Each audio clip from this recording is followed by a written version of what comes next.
Hello, the spicy कढई या चॅनलवर तुमचे खूप खूप मनापासून स्वागत आहे। आज आपण इथे असा नारळी भात बनवणार आहोत। आज आपण इथे केशरयुक्त साजूक तुपातला नारळी भात बनवणार आहोत। तर इथे मी तुम्हाला साहित्य दाखवते आणि लगेच इथे आपण बनवायला घेऊया। इथे मी एक मोठी वाटी भरून इंद्रायणी तांदूळ घेतलेले, एक वाटी इथे ओलं खोबरं किसून घेतलेले, एक वाटी भरून इथे गूळ चिरून घेतलेला आहे। इथे मी गावरान गूळ यूज केलेला आहे। इथे काही सुका मेवा घेतलेला आहे मी।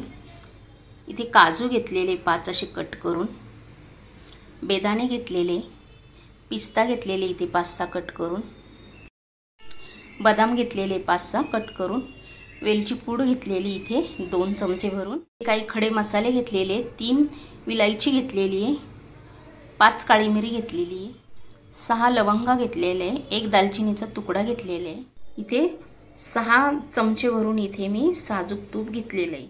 असं हे सर्व आपल्या नारळी भाताला लागणार इथे मी तुम्हाला साहित्य दाखवलेलं आहे।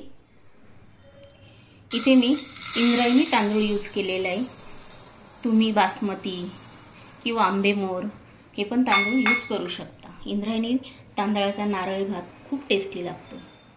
इथे आपले तांदूळ धुवून झालेले, आपण इथे 15 मिनिटं असेच भिजून देणार आहोत। इथे आपल्या पाण्याला उकळी फुटलेली आहे। आपण ह्याच्यामध्ये थोडंसं मीठ टाकून घेतलेलं आहे आणि इथे भात शिजायला ठेवूया। इथे आपण गॅस चालू केलेला आहे। गॅसवर आता कढई ठेवून त्याच्यामध्ये 2 चमचे भरून इथे तूप टाकून घेतलेलं आहे। इथे जे खोबरं किसून घेतले होतं ते आपण इथे टाकून घेतलेलं आहे। ह्याच्यामध्ये आपल्याला हे छान फ्राय करून घ्यायचं आहे। इथे आपलं खोबरं छान भाजून झालेलं आहे तुपामध्ये। इथे मी खोबरं जरा साईडला करून घेतलेले, इथे काही खडे मसाले दाखवले होते ते इथे आपल्याला या तुपामध्ये फ्राय करून घ्यायचे। इथे मी पुन्हा एकदा 1 चमचा भरून तूप टाकून घेतलेलं आहे। याच्यामध्येच आपला जो सुका मेवा दाखवला होता तुम्हाला तो पण टाकून घेतलेला आहे। तो पण इथे आपल्याला छान तुपामध्ये फ्राय करून घ्यायचा आहे की खाताने आपल्याला हे सगळे सुका मेवा असा छान खरपूस लागतो, म्हणून इथे तुपात छान मस्त फ्राय करून घ्यायचं। बेदाणे राहिले होते ते पण इथे टाकून घेतलेले, ते पण आपल्याला याच्यामध्ये छान फ्राय करून घ्यायचे। आता हे छान फ्राय झाल्यानंतर आपण हे खोबरं हे छान याच्यामध्ये पुन्हा एकदा मिक्स करून घ्यायचं आहे। मी ज्याप्रमाणे बनवते तुम्ही त्याप्रमाणे बनवून बघा, खूप टेस्टी लागतो। आता आपलं हे छान फ्राय झाल्यानंतर आपण याच्यामध्ये लगेच गूळ घालून घेणार आहोत। हे गूळ घालून झालेलं आहे। गूळ घातल्यानंतर हे थोडंसं आपल्याला फ्राय करून घ्यायचं आहे।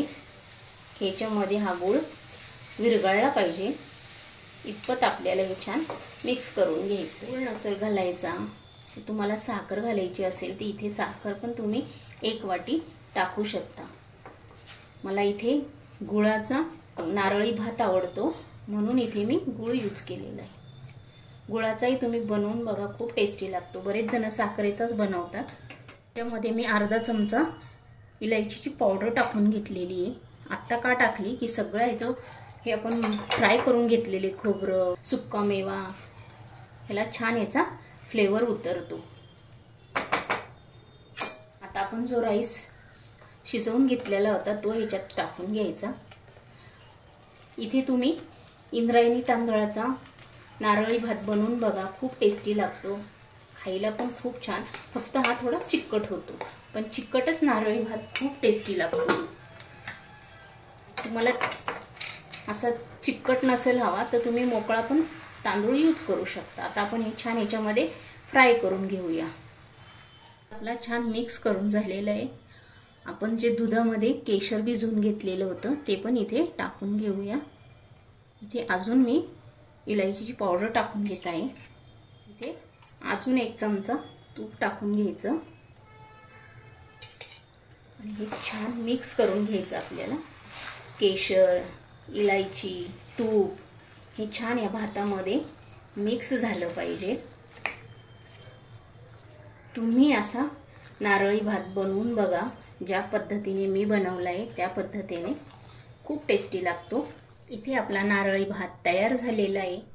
तुम्हाला ही माझी रेसिपी आवडली असेल तर लगेच लाईक करा, कमेंट करा। चॅनलवर जर तुम्ही नवीन असेल तर सबस्क्राईब करून घ्या। हा व्हिडिओ तुमच्या मित्रमैत्रिणींनाही शेअर करा आणि वेळात वेळ काढून तुम्ही माझी ही रेसिपी बघितली त्यासाठी तुमचे खूप खूप धन्यवाद। आणि अशा छान छान व्हिडिओ घेऊन आपण पुन्हा भेटूया। तोपर्यंत तुम्ही असा केशरयुक्त असा नारळी भात बनवून बघा, खूप छान लागतो।